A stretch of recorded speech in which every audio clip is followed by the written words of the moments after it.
Hello, welcome back to R.A.I.N.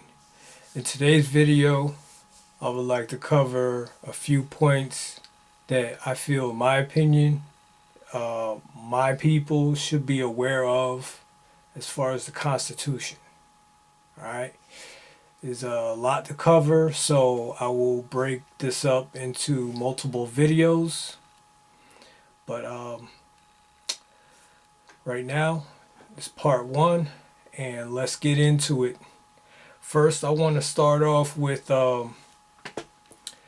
Constitution preamble.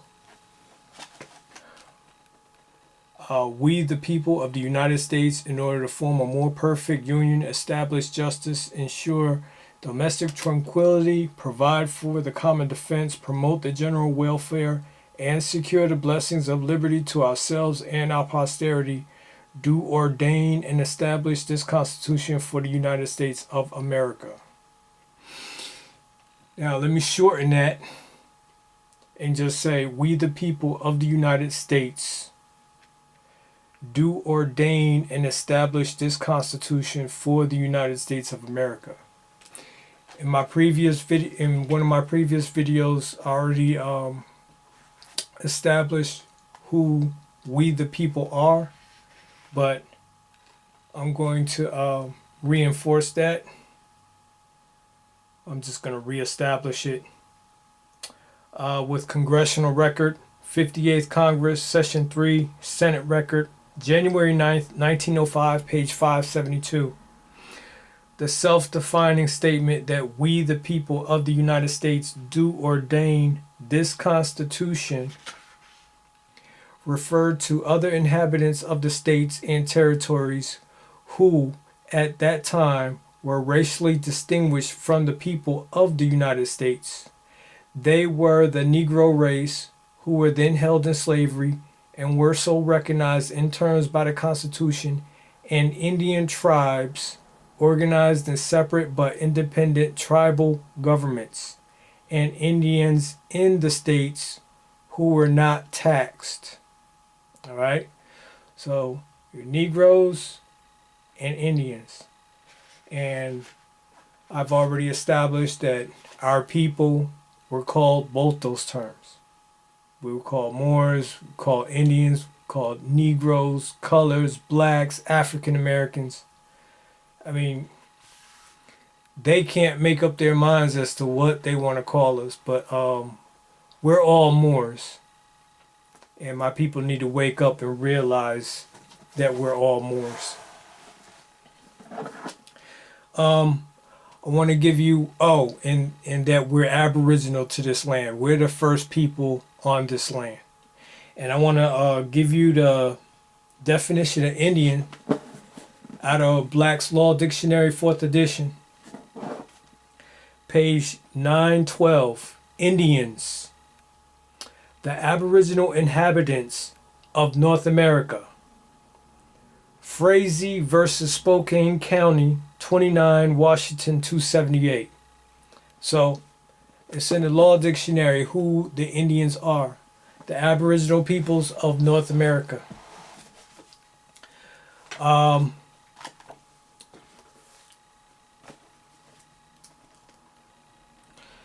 So I want to reestablish the fact that our people were responsible for creating the Constitution for the colonizers. We did it for them, okay? Because the United States of America is strictly for them. It's not for us. We had our own form of government, and we have to get back to that. Let's see. Preamble, Article 1, Section 2, Clause 3. Indians not taxed. We're not supposed to be paying taxes. Okay? That's Article 1, Section 2, Clause 3. Article 1, Section 8 gives the Congress the power to regulate commerce with the Indian tribes. Now, with that right there, they can't tax us, but they can tax their own people who want to conduct business with our people. We don't pay any taxes. They put it on their U.S. citizens to tax, not on us. Let's see. Grant letters of marque and reprisal and make rules concerning captures on land and water. That is something that is important. I feel that it's important.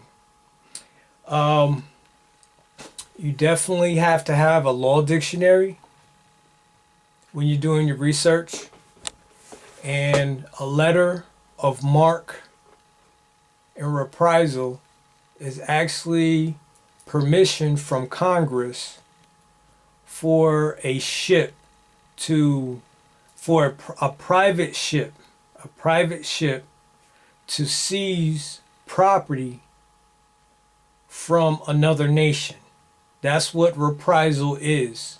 It's to seize property from another nation that has somehow done let's just use the United States of America, done the United States of America some sort of injury in the past.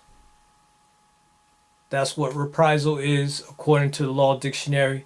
And a letter of marque can only be obtained from Congress.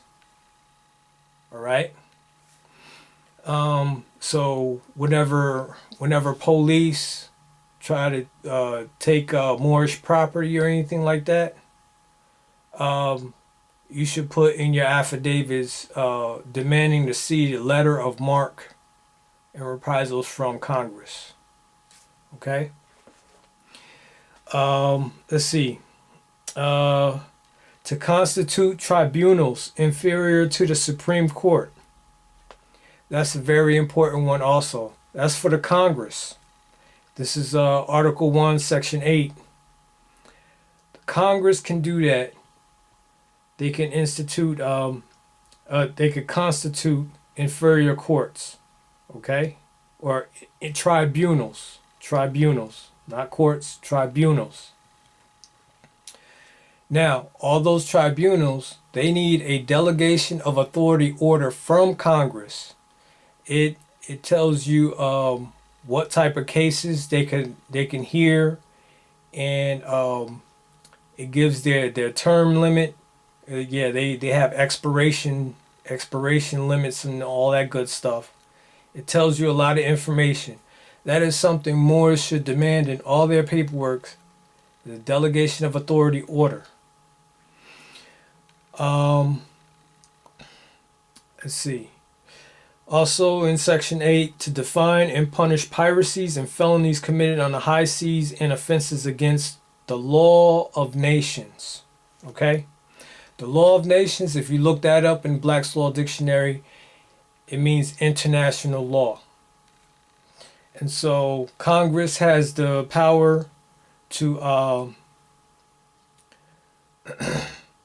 to punish whoever commits international law violations. Now, if you think about this, well, we already know that treaties are international law because it's between two different nations. Like the Treaty of Peace and Friendship, for example, between the United States of America and the Empire of Morocco. I'm talking about the 1836 one, okay? The Constitution itself is actually an international document because our people created it for the colonizers. So that's two different peoples, us and them. Therefore, the Constitution itself is an international document. But I'll let you marinate on that. This is the end of part 1 of this of the Constitution series. I will be back with part 2.